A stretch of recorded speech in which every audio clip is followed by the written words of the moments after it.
Good morning students. Last video lecture में हमने practice set 8.2 के 3 क्वेश्चन कंप्लीट कर दिए थे। आज हम बचे हुए 4 क्वेश्चन पढ़ेंगे। Now see the fourth question. If diagonal of a rectangle is 26 centimetre and one side is 24 centimetre, find the other side. देखो, एक रेक्टेंगल है, उसका डायगोनल दिया है 26 सेंटीमीटर और एक साइड दी है 24 सेंटीमीटर। तो सबसे पहले रेक्टेंगल के प्रॉपर्टीज़ हम याद करेंगे। उसमें अपोजिट साइड्स की लेंथ सेम होती है। जैसे ये रेक्टेंगल है तो इसमें ये लेंथ इसके साथ सेम है, ये लेंथ इसके साथ सेम है। अब हमें बोला है डायगोनल 26 है, तो ये डायगोनल हो जाएगा। यहाँ पर ये जो बीच में रहेगा ये होगा 26 और कोई भी एक साइड 24 है, तो सपोज़ हम ये 24 ले लेते हैं। तो देखो, रेक्टेंगल में ये ट्रायंगल अगर हम कंसिडर करते हैं तो वैसे तो ये एंगल 90 का है क्योंकि वो रेक्टेंगल है और उसकी वजह से ये राइट एंगल ट्रायंगल फॉर्म हो गया। इसमें हमें हाइपोटेनियस पता है, एक साइड पता है, तो ये साइड हम फाइंड कर सकते हैं बाय यूजिंग पाइथागोरस थ्योरम। तो हमें यहाँ पे क्वेश्चन में यही बोला है, एक साइड और एक डायगोनल दिया है तो आप दूसरी साइड फाइंड करो। तो अगर आप इसको 24 लेते हो तो ये भी 24 हो जाएगी। फिर हम पाइथागोरस थ्योरम अप्लाई करके ये साइड फाइंड करेंगे और ये साइड जितनी रहेगी उतनी ही ये साइड रहेगी। इस तरीके से हमें इसे सॉल्व करना है। सो देखो, यहाँ पे फिगर बनाई है मैंने। ABCD ये रेक्टेंगल है, उसमें AC ये 26 सेंटीमीटर है और BC 24 सेंटीमीटर है। तो जितना BC रहेगा उतना ही AD रहेगा और जितना AB रहेगा उतना ही CD रहेगा। तो देखो, हमने लिख लिया, suppose ABCD is a rectangle having BC length 24 and AC length 26। सो फिर यहाँ पर देखो ट्रायंगल फॉर्म हो गया है। सो हमने लिख दिया in triangle ABC angle B जो है 90 का है। सो हम पाइथागोरस थ्योरम अप्लाई कर रहे हैं। सो पाइथागोरस थ्योरम में hypotenuse square is equal to square of sum of remaining two sides. So AC square is equal to AB square plus BC square. So AC figure देखते हैं। देखो, figure AC 26 square और BC की जगह पे 24 लिखना पड़ेगा। तो देखो, हमने लिखा 26 square is equal to AB square plus 24 square, यानी 26 square minus 24 square is equal to AB square. तो देखो, इस तरीके से उसके स्टेप्स आएंगे। सो यहाँ पर A square minus B square वाली आइडेंटिटी अगर अप्लाई किए तो भी चलेगा, या तो अदरवाइज सीधे सीधे 26 का स्क्वायर निकालो, 24 का स्क्वायर निकालो, आंसर मिलेगा। तो यहाँ पे A square minus B square की आइडेंटिटी अगर लगाए तो इस तरीके से आएगा 26 plus 24, 26 minus 24 is equal to AB square. So answer मिला हमें 50, यानी 26 प्लस 24 हो गया 50, 26 माइनस 24 हो गया 2, तो 100। So AB square is equal to 100। Now taking square root of both side, so AB हो जाएगा 10 सेंटीमीटर। तो देखो, अभी फिगर देखते हैं। तो AB हमें मिला 10 सेंटीमीटर। सो जैसे ये 24 है तो ये भी 24 हो गया, तो ये अगर हमें 10 मिला तो ये भी हो जाएगा 10। सो इस तरीके से हमें फर्स्ट क्वेश्चन सॉल्व करना है। आपको इसी तरीके से फिगर बनानी है और फिगर बनाने के बाद सारे स्टेप्स लिखने हैं। So AB is equal to 10 centimetre. This is the answer for first one. Now we will see the fifth question. Now fifth question. Lengths of diagonals of a rhombus ABCD are 16 centimeter and 12 centimeter. Then find the perimeter of a rhombus. सबसे पहले देखो, rhombus यानी हम figure पे focus करेंगे। Rhombus यानी parallelogram जैसे दिखती है फिगर, लेकिन उसके सभी साइड्स इक्वल होते हैं। उसके बाद यहाँ पे देखो ABCD इज अ रोम्बस और O जो है उसके डायगोनल्स जहाँ मीट होते हैं उसको नाम दे दिया है O। तो देखो, हमने लिखा है in rhombus ABCD length AB is 16 and length sorry not A B, A C is 16 क्योंकि डायगोनल्स की लेंथ हमारे पास है। सो ए सी और बी डी ये दो डायगोनल है, तो एक डायगोनल 16 सेंटीमीटर का है और दूसरा डायगोनल 12 सेंटीमीटर का है। सो वो हमने लिख दिया। हमें फाइंड करना है साइड्स और पेरीमीटर। पेरीमीटर यानी सम ऑफ ऑल साइड्स, और सबसे पहले हम फाइंड करेंगे साइड्स। तो देखो हम लिखेंगे let the diagonals of rhombus A B C D intersect at point O. So हमारे पास एक प्रॉपर्टी है, diagonals of rhombus bisect each other. So A O is equal to half of A C. A C ये पूरा diagonal है और ए ओ उसका आधा है। सो हमने लिखा A O is equal to half of 16 क्योंकि ए सी की लेंथ 16 है। सो हमें ए ओ मिल गया 8 सेंटीमीटर। उसी तरीके से हम बी डी भी इस्तेमाल करेंगे। So D O is half of B D. So B D की लेंथ 12 है तो डी ओ मिल गया 6 सेंटीमीटर। अब फिगर देखेंगे, देखो दिस इज़ द फिगर। अब इस फिगर में ए सी और बी डी ये दो डायगोनल है, तो हमने ए ओ डिस्टेंस फाइंड किया है, उसी तरीके से हमने डी ओ डिस्टेंस फाइंड किया।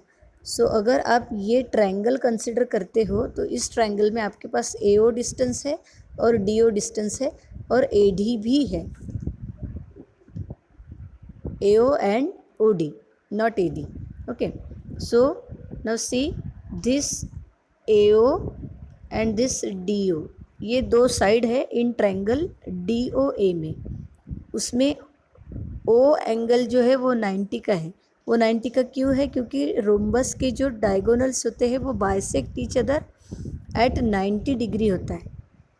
Perpendicular bisector of each other होते हैं रोम्बस के डायगोनल्स, इसीलिए वो ये जो एंगल हो गया ये बीच का एंगल रहेगा 90 डिग्री। सो इसके बाद हम उसमें लगाएंगे पाइथागोरस थ्योरम। सो देखो उसका एक पोर्शन हमने अलग से कंसिडर कर लिया। सो उसमें A D square is equal to A O square plus D O square आया। ए ओ की वैल्यू 8 है, डी ओ की 6 है, उनका स्क्वायर किया तो 100 एडिशन आ गई। तो A D is equal to square root of 100। So taking square root लिया हमने यहाँ पे, तो ए डी की वैल्यू मिल गई 10। सो अगर ए डी 10 है, तो आप फिगर देख सकते हैं, तो अभी हमें ए डी 10 मिला, तो क्योंकि रोम्बस के सभी साइड सेम है तो सारे साइड्स हो गए 10। सो हमने फाइंड कर लिए साइड, जो मिले हमें 10। अब हमें फाइंड करना है perimeter. So perimeter means sum of all sides.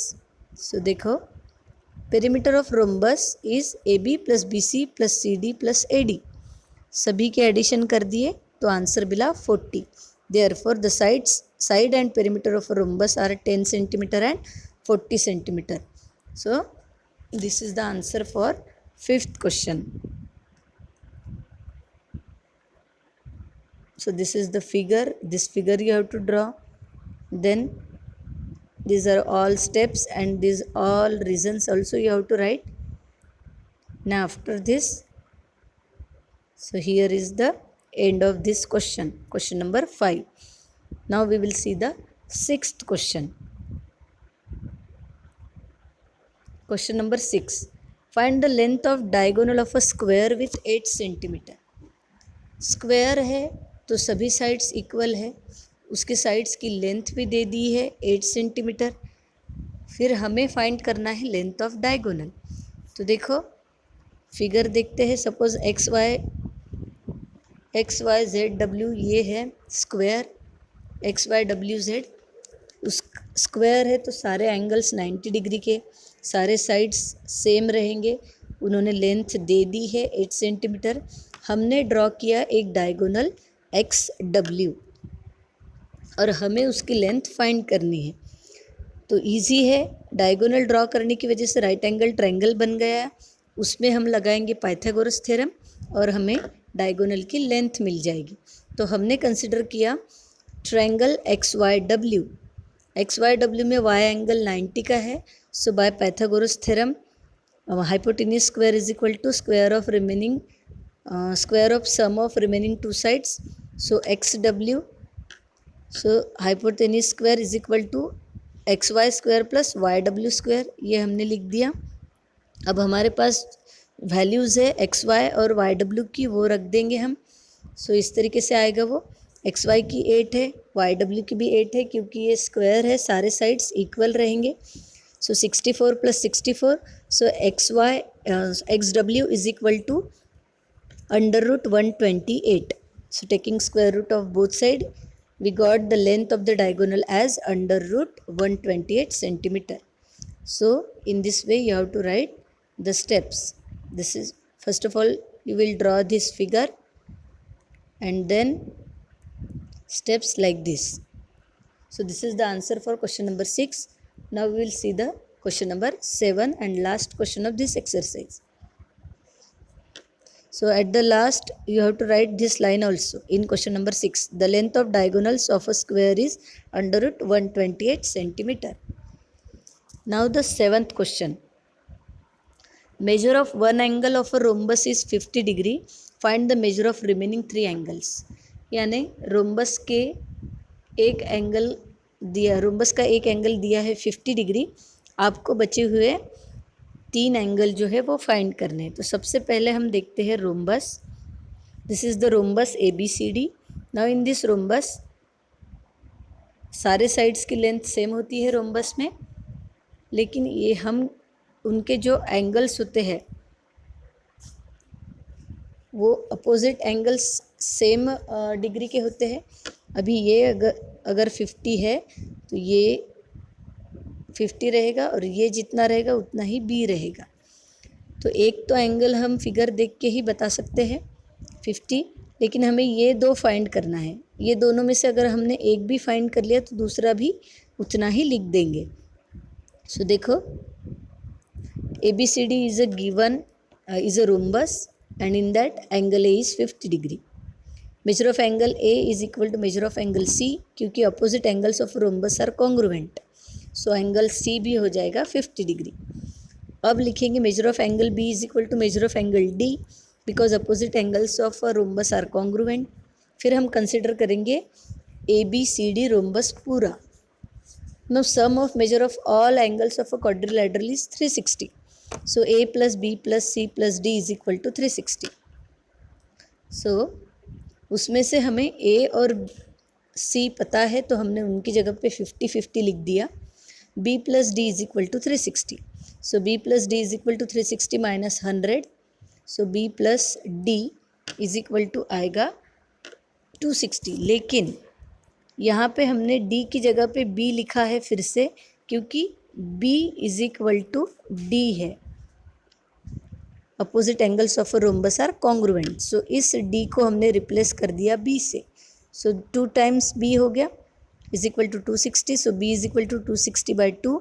So B मिला 130 का, और क्योंकि B 130 है तो मेजर ऑफ एंगल D भी रहेगा 130. सो इन दिस वे हमने चारों भी एंगल्स फाइंड कर लिए रोम्बस के। एक ऑलरेडी क्वेश्चन में दिया था, हमने बचे हुए 3 फाइंड करे।